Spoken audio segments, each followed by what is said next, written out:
تھا جس کا کام یہ تھا کہ وہ ٹوکریاں بیچتا تھا، گاؤں محلے میں جا کے ٹوکریاں بیچتا تھا، سر پہ رکھ لیتا تھا اور لے جاتا تھا۔ ایک دن بادشاہ کے محل سے گزر رہا تھا تو بادشاہ کی جو ملکہ تھی وہ اوپر محل پر کھڑی ہوئی تھی۔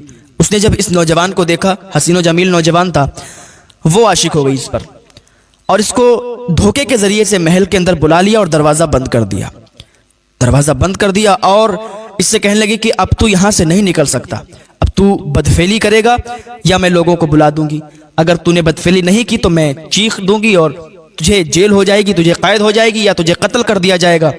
تو وہ بڑا پریشان ہوا، وہ اللہ سے ڈرنے والا تھا، وہ اللہ کا نیک بندہ تھا، اللہ کا ولی تھا، وہ بہت ڈر گیا۔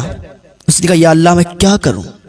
خوف خدا اس پر آ گیا اور وہ کانپنے لگا کہ یا اللہ اتنا بڑا گناہ ہونے والا ہے مجھ سے، اور یہ عورت، یہ ملکہ مجھ سے اتنا بڑا گناہ کروانے والی، یا اللہ تو میری مدد کر۔ ایک ترکیب آئی، وہ چھت پہ ایک استنجا خانہ تھا، اس نے کہا کہ مجھے اجازت دیں تو میں استنجا خانے جاؤں اور پھر واپس آتا ہوں۔ ملکہ نے سوچا اتنا اونچا چھت ہے، یہاں سے یہ نہ تو بھاگ پائے گا، نہ تو یہاں سے کود پائے گا، نہ تو یہاں سے نکل پائے گا، اجازت دے دی۔ وہ نوجوان جیسے ہی اوپر گیا، اوپر جانے کے بعد اس نے نیچے چھلانگ لگا دی، اور جیسے ہی اس نے نیچے چھلانگ لگائی، اللہ نے حضرت جبریل علیہ السلام کو حکم دے دیا، جبریل جاؤ میرا بندہ فلاں فلاں جگہ ہے۔ حضرت جبریل آ گئے اور اپنے پروں کو بچھا دیا۔ یہ جیسے ہی اوپر سے کودا حضرت جبریل کے پروں پہ، آرام سے حضرت جبریل نے اپنے پروں کے ذریعے سے اسے زمین پہ اتار دیا، اور ایسے اتار دیا جیسے ایک ماں اپنے بچے کو آرام سے زمین پہ رکھتی ہے۔ جب یہ نیچے اتر گیا تو جلدی سے بھاگتا ہوا اپنے گھر پہ گیا۔ جانے کے بعد بی بی نے دیکھا کہ شوہر گھر پہ آ گئے۔ بی بی نے کہا کہ آج کچھ پیسے کما کے لائے ہو؟ اس نے کہا آج کوئی پیسہ نہیں میں نے کمایا، آج وصولی نہیں ہو پائی، آج ٹوکریاں نہیں بک پائیں۔ تو بیوی کہنے لگی پھر یہ گھر کیسے چلے گا؟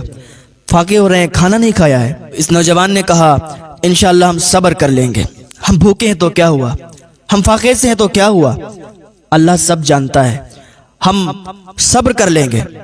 اور اس نے اپنی بیوی سے کہا جاؤ تم تنور جلا کے آؤ۔ بیوی گئی اور تنور جلا کے چلی آئی۔ جب تنور جلنے لگا تو پڑوسن نے دیکھا کہ تنور جل گیا ہے، تو آئی آگ لینے کے لیے، اور جیسے ہی آگ نکال رہی تھی تو اس نے آواز لگائی اے فلانی دیکھ تیری تنور میں کتنی روٹیاں آ گئے، اور یہ روٹیاں جل جائیں گی تو جلدی سے اس میں سے نکال لے آ کے۔ اس نے جب اتنا سنا تو چونک گئی کہ میں نے تو صرف تنور جلایا ہے، میں نے تو اس میں روٹیاں نہیں لگائی ہیں، میں نے تو اس میں روٹیاں نہیں پکائی ہیں، میں نے تو صرف تنور جلایا ہے، یہ روٹیاں کہاں سے آ گئی؟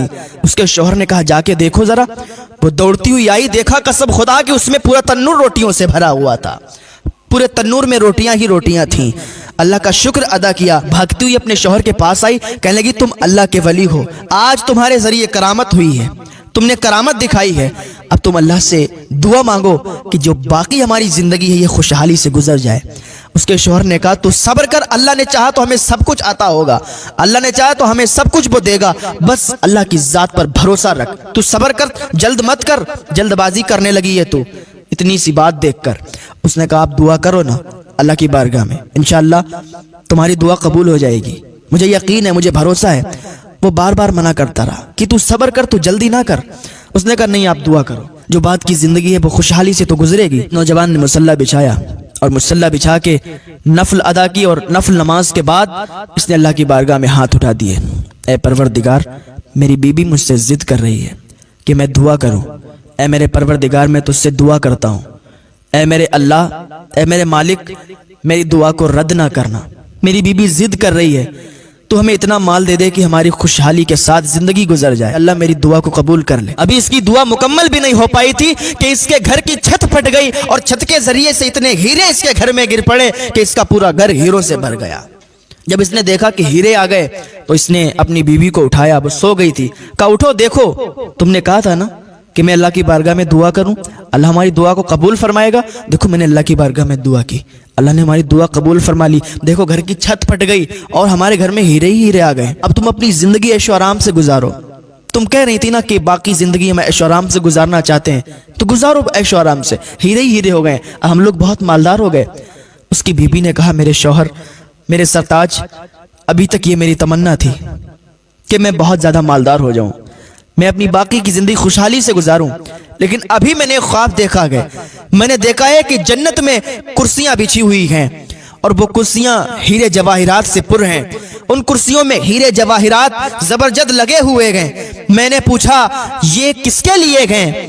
تو وہاں معلوم چلا فرشتوں نے کہا یہ کرسیاں تیرے شوہر کے لیے ہیں۔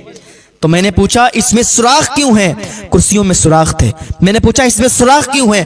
فرشتوں نے کہا تیری جلد بازی کی وجہ سے، تو نے جلدی کر دی، تو دنیا میں ہی عیش و عشرت کی زندگی گزارنا چاہتی ہے تو گزار، اسی لیے اس میں سوراخ ہو گئے ہیں۔